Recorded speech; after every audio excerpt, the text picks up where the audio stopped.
Assalamualaikum warahmatullahi wabarakatuh. Halo sahabat Ngobras, kembali berjumpa. Tentu saja masih di channelnya Ngobras, masih bersama Kang Aam dan Kang Dedi ya. Dimana seperti biasa di channel ini kita akan ngobrol santai sore-sore ya, seputaran hal yang berhubungan dengan kehidupan kita sehari-hari. Dan seperti biasa Kang Dedi lah yang akan membuka obrolan ini ya. Kang Dedi, materi apa yang akan kita obrolkan ya supaya bisa memberikan manfaat nih untuk teman-teman kita di luar sana? Baik, selamat sore Kang. Selamat berjumpa dengan kita ya, dalam acara ngobras, Ngobrol bareng sore-sore santai gitu ya, santai gitu ya. Begini Kang nih, yang kita lihat, yang kita rasakan sekarang ini, berbicara masalah etika ya, tata krama gitu ya, seorang terutama pada anak-anak nih, pada anak-anak di zaman sekarang ini, kalau saya perhatikan jauh berbeda masalah akhlak, terutama di anak-anak, jauh berbeda dengan zaman kita dulu gitu ya. Ya. Kalau dulu kita habis dari mana aja, pulang dari mana saja, mau masuk rumah itu kan baca salam gitu ya, sesuai yang dianjurkan oleh Nabi gitu, aturan agama gitu ya. Terus kalau lewat sama guru atau orang tua atau orang yang lebih tua, bahkan sesama juga kan, kita itu bilang permisi atau punten lah istilah Sunda gitu. Itu di kampung itu sangat memudaya sekali gitu ya.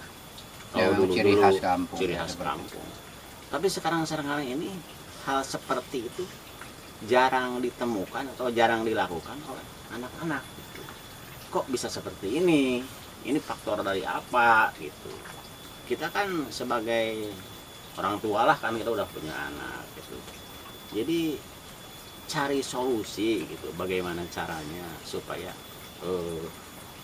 akhlak atau tata krama atau etika seperti itu bisa tumbuh kembali pada anak-anak itu utamanya. Begitu Kang, barangkali Kang punya solusi itu untuk apa istilahnya, Bisa dijadikan bahan untuk ini ya, untuk apa? Untuk supaya anak-anak bukan kembali ya.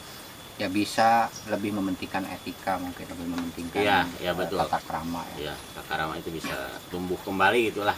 Ya memang gitu ya. memang seperti ini Kang Dedi ya, permasalahan yaitu permasalahan yang harus kita pikirkan bersama, bukan hanya satu kelompok tertentu atau satu titik ya, atau satu poin. Jadi ini adalah hal yang harus kita pikirkan bersama, dan banyak faktor yang menyebabkan kondisi akhlak atau krisis akhlak lah, krisis akhlak saat ini ya, dimana kondisi bukan hanya anak-anak ya, bahkan ya orang tua pun sudah kehilangan ya rasa hormat terhadap guru, kadang-kadang ya kebablasan lah, kebablasan. Dan mungkin itu salah satu faktor yang menyebabkan anak-anak juga ya seperti sekarang ini. Nah, menyoroti hal itu, kalau saya pribadi sih seperti yang apa disampaikan, bahkan sudah digambarkan oleh Rasulullah SAW bahwa generasi demi generasi atau dari generasi ke generasi itu, generasi pertama lebih baik yaitu zaman Rasulullah, disusul dengan generasi kedua yang sedikit berkurang ya dibandingkan dengan zaman Rasulullah, yaitu zaman sahabat dan seterusnya. Apalagi kita ya yang sudah akhir zaman 14 abad ya, 14 abad kurang lebih ya, kita hidup setelah Rasulullah SAW wafat. Artinya sudah berapa generasi ya? Kalau misalkan rata-rata per generasi 100 tahun mungkin kurang kan, ya sudah 14 generasi kan dari Rasulullah SAW, bahkan lebih kalau misalkan di rata-rata 100 tahunan ya per generasi. 1400 tahun ya, belakang berarti sudah 14 generasi, sudah 14 kali perubahan. Nah, hal itulah yang digambarkan oleh Rasulullah bahwa ya pantaslah kalau misalkan semakin hari generasi akan semakin rusak. Tapi bukan berarti itu harus kan. Ya, tapi kita ada upaya bagaimana agar generasi tersebut upaya bisa kita seperti apa ya, gitu. karena memang kita tidak mengharapkan punya generasi yang rusak lah, Lebih karena jelek gitu ya, daripada lebih jelek, dari ya. sebelumnya gitu. Ya memang ada beberapa faktor Kang Nedi. Yang pertama faktor dari keluarga itu sendiri. Jadi kondisi keluarga sangat mempengaruhi terhadap sikap, perilaku dan juga etika anak itu sendiri. Oh, jadi keluarganya berpengaruh Ya sekali gitu sangat ya? berpengaruh karena memang dari mulai dilahirkan sampai dengan dewasa kan waktu yang lebih lama atau sesuatu yang lebih banyak direkam oleh anak itu ya tentu saja orang tuanya. Berarti kalau gitu teknologi juga mempengaruhi ya? Ya, itu salah satunya. Yang pertama adalah orang tua dulu ya. Orang tua itu adalah sesuatu yang paling pertama kali direkam. Iya, iya. Jadi kalau kita bicara masalah bagaimana tadi kan, bagaimana agar generasi kita bisa punya etika yang baik, akhlak yang baik, baik itu terhadap orang tua, guru, atau bahkan yang di bawahnya kan seperti itu. Karena memang Rasulullah SAW sendiri kan menyampaikan bahwa tidak diakui sebagai umat beliau ya kalau misalkan umat tersebut tidak hormat terhadap yang lebih atas dan juga tidak menyayangi yang lebih bawah, baik itu di atas secara keilmuan, di atas secara usia, ya kan? Iya, iya. Di atas kita secara kedudukan. Nah itu bisa dibilang walaupun misalkan secara usia di bawah, tapi misalkan secara keilmuan di atas kan, betul, ya atau lebih tahu, itu juga bisa dibilang bahwa itu adalah orang yang lebih tinggi kedudukannya. Berarti kita harus hormat ya. Yang kedua, kita juga harus menyayangi yang lebih ke bawah, yang lebih muda, ya. Baik muda secara usia, muda secara pengalaman, muda secara keilmuan. Nah, itu adalah sesuatu yang perlu disayangi. Nah, ketika kita tidak punya itu, maka tidak diakui oleh umat Rasulullah SAW. Nah, itu. Bahkan Kang Ani, sekarang kalau saya perhatikan itu antara guru dan murid itu seolah seperti teman gitu. Ya, karena itu tadi karena memang sudah krisis akhlak itu tadi kan, krisis akhlak. Dan itu pengaruh dari orang tua juga. Karena untuk menciptakan anak yang soleh, untuk menciptakan anak yang baik, itu tidak semudah membalikan telapak tangan dan tidak bisa dadakan. Betul.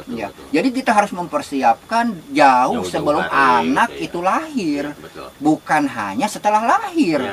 Ya, karena memang turunan kita atau anak kita, generasi kita itu adalah darah daging kita. Kalau misalkan darah daging kita secara otomatis bahwa itu adalah sesuatu yang sangat berpengaruh dari apa yang kita konsumsi, dari apa yang kita berikan, makanan. Gitu, ya. Jadi bukan hanya didikan yang bagus. Ya kalau digambarkan seperti kita mencetak roti lah. Ya, roti itu bisa dicetak atau bahan ya seperti ini. Anak-anak itu kan seperti bahan, yang Dedi. Ya, jadi anak itu bisa dicetak apapun tergantung dari cetakannya. Taruhlah misalkan anak itu sebagai tepung terigu misalkan. Nah, tepung terigu itu bisa dijadikan roti, bisa dijadikan kerupuk, misalkan bisa dijadikan apalah selain itu. Jadi tergantung pencetaknya yaitu orang tuanya. Nah, gitu. Makanya terserah orang tuanya, anak itu mau diyahudikan, mau dinasranikan. Nah, seperti itu. Jadi itulah orang tua. Makanya mau jadi orang baik, mau jadi orang jahat. Ya, jadi tergantung dari orang tua itu sendiri. Jadi jangan sampai menyalahkan anak. Wah, ini mah anak cek bahasa Sunda mah bangkar warah, gitunya. Padahal bukan anak. Tapi didikan salah, orang gitu. Tua. Nah, dan seperti yang disampaikan tadi bahwa didikan itu harus jauh-jauh hari dipersiapkan yang tadi. Dari mulai misalkan kita sebelum nikah nih.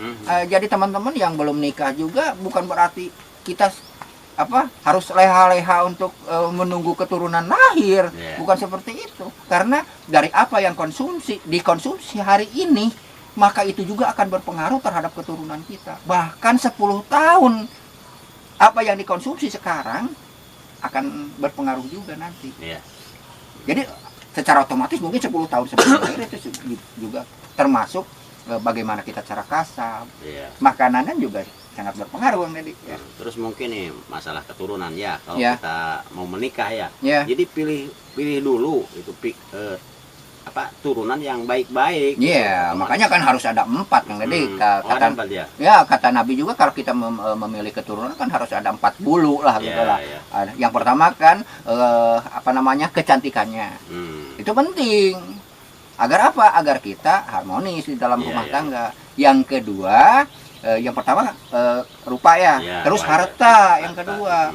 Kenapa? Karena di dalam rumah tangga itu kan kita butuh faktor penunjang. Ya, faktor penunjang. Banyak kan yang sekarang yang hancur rumah tangganya gara-gara faktor ekonomi. Nah, itu ya. Nah, yang kedua tuh. Yang ketiga itu adalah keturunannya. Bahasa Sunda mah bebet, bibit, bobot. Nah, keturunannya. Tapi yang 3 itu tidak utama kan tadi. Yang utama yang utamanya adalah agamanya. Kenapa yang utama? Ada yang turunannya bagus. Betul. Seperti putra Nabi yang anak Kanan itu kan? Iya, itu anak Nabi ya? Ya, anak Nabi kan, turunannya bagus. Berarti bibit bobot bebetnya bagus. Tapi ternyata lahir menjadi atau ada yang bibitnya bagus seperti Nabi Ibrahim. Ya kan? Bapaknya penyembah berhala. Bahkan sebagai pembuat berhala, tapi anaknya jadi nabi. Jadi itu tidak jaminan. Tidak jaminan. Tapi yang lebih baik komplit ada gitu ya. Jadi harta juga tidak jadi jaminan itu kan. Nah, tapi yang lebih ditekankan adalah ketika wajah atau rupa kurang menunjang, harta juga tiada, terus turunan juga hancur misalkan, tapi utamakan agama. Karena ketika agama menjadi tolak ukur, maka itu masih bisa ada harapan untuk diperbaiki. Nah, itu ya Kang Dede ya. Jadi untuk memperbaiki keturunan, jadi kita jangan menyalahkan si A, menyalahkan si B. Jadi menyalahkan guru misalkan kan. Nah, seperti itu, menyalahkan guru. Padahal guru itu kan hanya membantu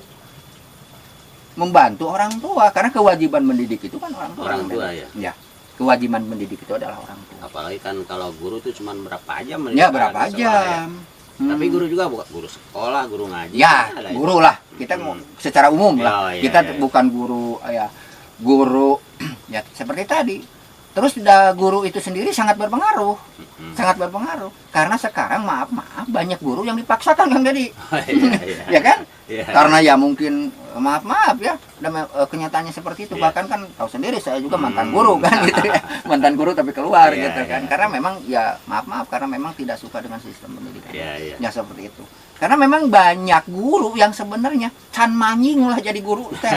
Geus naon hayang jadi guru gitu. Naon kabita ku buruh jadi mereka memaksakan ingin jadi guru, sebenarnya belum pantas menjadi guru. Ada misalkan sekarang ada ya harus kompetensi apa sih lah disebutnya, saya lupa lah, sudah beberapa tahun kan tidak bergelut di bidang itu, harus berkompeten di bidang itu. Tapi ada lagi cara yang meloloskan dengan cara yang tidak jujur, dan ya tetap saja berarti kualitas juga kan. Bagaimana anak didiknya mau berkualitas kalau gurunya tidak berkualitas atau tidak pantas menjadi guru, tidak layak menjadi guru? Karena menjadi guru itu bukan hanya bisa memberikan pelajaran, transfer ilmu, bukan hanya itu Kang Dedi. Makanya guru itu dina bahasa Sunda mah gugueun tiriweun. Jadi harus digugu dan ditiru. Iya, berarti digugu itu gitu. Ucapannya diikuti, terus akhlaknya ditiru. Ya, kalau misalkan akhlak gurunya hancur, hanya mengandalkan obrolannya, ya nggak bisa. Nah, berarti gitu. Faktor kedua guru juga. Ya, terus yang punya kebijakan juga, berarti pemerintah. Ya. Dalam mengemas pendidikannya juga. Bukan hanya misalkan mengeluarkan kurikulum dan lain sebagainya. Karena yang paling bagus itu kan bagaimana cara menggunakan, misalkan 5 ditambah 5 itu 10. Nah, tahu anak itu 5 ditambah 5 itu 10. Tapi prakteknya juga ketika jajan ke warung, jangan sampai harusnya bayar 5, ngambilnya 6 misalkan, seperti itu darmajinya. Nah, dahar 5 ngaku hiji. Tah, itu kan tidak sesuai dengan hitungan matematika. Oke lah, matematikanya pintar, tapi prakteknya atau kepintarannya bahkan dijadikan sebagai salah gunakan. Nah, itu. Terus mungkin kan nih faktor lingkungan juga ya? Ya, lingkungan sangat itu sangat berpengaruh. Bahkan kan kata Nabi juga, kalau misalkan kita berbarengan dengan yang tukang minyak, maka akan ikut harumnya. Ketika kita dengan pandai besi, maka ikut panasnya. Ya minimal kita kecepretan. Nah seperti itulah. Jadi bahkan ada ini, Kang Deddy, ada ini deh, ada cara ya bagaimana sebenarnya kalau misalkan kita melihat anak itu, jangan ditanya anaknya, tanya orang tuanya berarti. Bukan.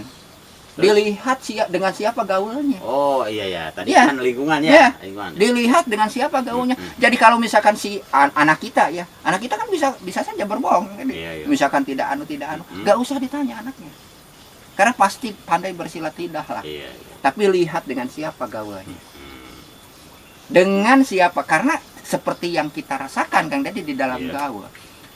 Kelompok orang tani biasanya gaulnya dengan siapa? Dengan petani. Karena kalau misalkan dengan pedagang kurang nyambung.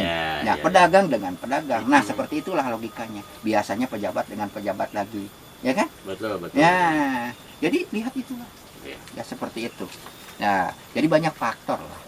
Tapi ya semoga lah dengan obrolan kita ya Kang Deddy, memang suatu harapan lah. Bahwa anak-anak kita, generasi yang akan datang menjadi generasi yang lebih baik. Karena misalkan kalau generasi kita semakin rusak, maka negara pun akan semakin hancur. Betul. Jadi generasi itu adalah suatu harapan bangsa gitu kan. Tulang punggung tulang punggung negara gitu. Dan seperti tadi bahwa untuk menciptakan generasi yang lebih baik itu, ya menurut pemikiran saya itu bukan hanya tugas orang tua, bukan hanya tugas guru, bukan hanya tugas pemerintah, tapi kita juga harus bahu-membahu dalam menggapai itu. Orang tua sigap untuk mendidik di rumahnya masing-masing, terus guru juga harus benar-benar yang berkompeten di bidang itu, terus pemerintah juga harus benar-benar memperhatikan bagaimana sistem pendidikannya. Nah, seperti itulah. Terima kasih kami. Semoga lah bermanfaat ya Kang Deddy ya obrolan kita di kesempatan kali ini. Dan untuk teman-teman ya, mohon maaf jika dalam penyampaiannya banyak yang salah, karena memang kita hanya ngobrol berdasarkan ini mah apa ya, karena kita kan bukan ahli ya, hanya memanfaatkan kemajuan teknologi untuk hal-hal yang bermanfaat. Jika teman-teman ada pertanyaan atau hal apa, silahkan tinggalkan komentar dan jangan lupa like, komen, dan juga nyalakan notifikasinya ya. Tapi jangan lupa subscribe dulu tentunya, dan subscribe itu gratis. Sampai jumpa di lain video. Mohon maaf atas segala kesalahan. Wassalamualaikum warahmatullahi wabarakatuh.